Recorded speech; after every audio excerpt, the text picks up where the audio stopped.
Is Flag the future of the league, or is his time now? Let's get him competing on this edition of The Nest.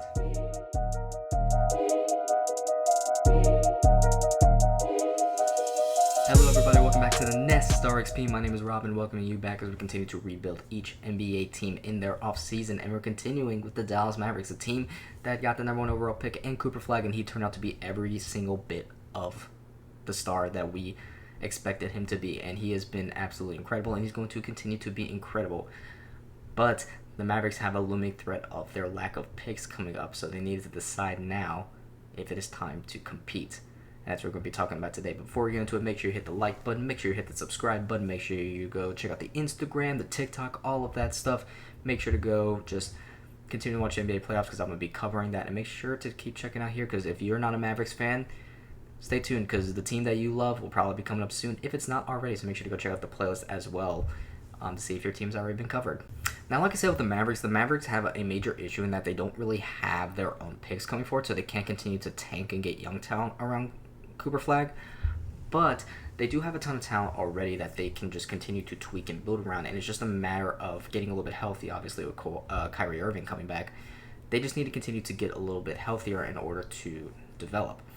Now, I know other people are making trades with Kyrie Irving going to a bunch of other teams, but for this sake, I have him staying with the Dallas Mavericks because I do think that the Mavericks need him at the very least this year. Or if they wanted to, they could trade him next offseason or this trade deadline for a younger guard or maybe just something better fit with the timeline. It really depends, or maybe a more fit center or something like that. We can get to that later, but for now, Kyrie Irving is staying with the Mavericks. But Daniel Gafford is not, and making a trade that I made in the New Orleans Pelicans rebuild, I think, is big here, and the trade looks something like this. So in this trade, you're moving off of Klay Thompson and Daniel Gafford, just clearing out some of the older guys, getting some picks back and things like that, and the trade looks like the Magic will acquire Klay Thompson and a 2026 second-round pick. The Mavericks will acquire Jace Richardson and Jordan Poole, and the Pelicans will acquire Jonathan Isaac and Daniel Gafford. Now, if you are the Mavericks and you wanted to take on Jonathan Isaac's contract and then waive him, you can absolutely do that, but I had him going to the Pelicans so that they could waive him. It's up to you. Do you want Jonathan Isaac or do you want to be the one that waives him? Whatever the case may be, this is what essentially the trade will look like. Now, why would you make this trade? Mainly just to get off Daniel Gafford. You get a young guy in Jace Richardson who can be pretty solid for you. He kind of fits the timeline. You get off Klay Thompson as well. And then you do take on Jordan Poole, but that's a $35 million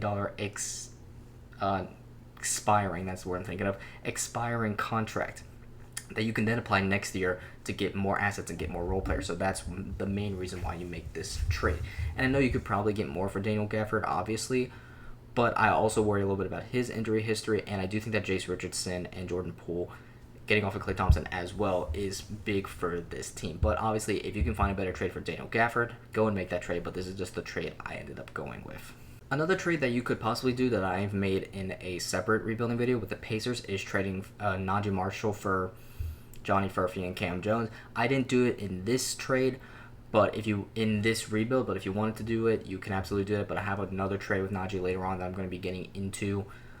So for all intents and purposes, if you wanted to do this, you absolutely could, but I did not do it in this rebuild. So now moving on just a quick second, because this is a little bit of a weird rebuild, so I'm kind of going out of order of what I normally do, and I'm actually going to be going to the NBA draft.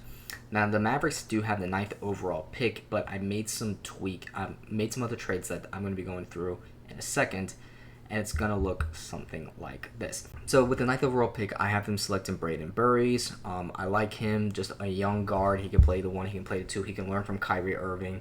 He can be that offensive second option of the future for Cooper Flag, or he can just be a solid point guard of the future, and then you can get that second offensive option later on in Cooper Flag's career. But for now, I like Braden Burries as that option. Or if you wanted to trade Kyrie Irving for that legit second option, it can be a more shooting guard, off guard, like a Trey Murphy type, rather than an on-ball guy like Braden Burries. So Braden Burries, I think, is the pick here. And then this is when I trade Naji. So I have the Mavericks trading Naji Marshall and AJ Johnson for Jakob Poeltl and pick 19 because the Raptors need to get off his contract, and you get a good backup center to replace Daniel Gafford. And it's a bad contract, don't get me wrong, but you do get pick 19 out of it. But then you can flip pick 19 and Jordan Poole for RJ Barrett. And that can be another good, like, second or third offensive option for this team. And it's pretty easy to do for the Mavericks to do. And it's kind of funny because you could honestly just flip Najee and AJ for Pirtle and RJ Barrett straight up. Well, you can't, but you kind of can. That's kind of what it looks like now that I'm looking at it. But regardless, you get that second option. Or if you don't want to get RJ Barrett, or if the Raptors don't want to give up RJ Barrett, pretty simple. You just draft Morris Johnson Jr. to be that backup wing of the future. He's kind of a Najee Marshall light. He can be that backup energy forward for the future for you. So either RJ Barrett or Morris Johnson Jr. It's up to you. Regardless, Jordan Poole's expiring contract. He's not going to be here for the future either way. So if you move off him, if you don't move off him, it doesn't really matter. So just let me know what you think. Do you think you should trade for RJ Barrett, or should you trade, or just keep the pick and go for Morris Johnson Jr.? Let me know in the comments down below. And other than that, it is just a matter of a couple of signing trades and re-signings. Most of your team's already intact, so if you can, go and get John Collins. I think he's a really good guy that you can get easily. You can trade him for picks, sign and trade him for picks 30 and 47, or you can just draft people with those guys. Or if you can't get John Collins, if he doesn't want to sign here, if the Clippers don't want 30 and 47 or to sign and trade for him, that's cool. You can just re-sign Marvin Bagley for a 2-year, $12 million deal. He can be a solid backup forward option for you. For all intents and purposes for this one, I have them going for John Collins because that's the dream option. But either way, you're going to get that backup for this team. And other than that, yeah, that's about it. It's a very weird team, don't get me wrong, because there's a lot of offensive firepower, but there's also a lot of defensive, like really good defensive guys as well. And it's a little guard heavy with the rotation, but I do like this team. I think they could be extremely good next year if Cooper Flag can make that second year leap and not have a sophomore slump. But what does the team look like? It looks something like this. So Kyrie Irving and RJ Barrett would run the two guard positions, with Cooper Flag running the small forward position. PJ Washington will assume his position as the starting 4, and Derek Lively will be the starting 5.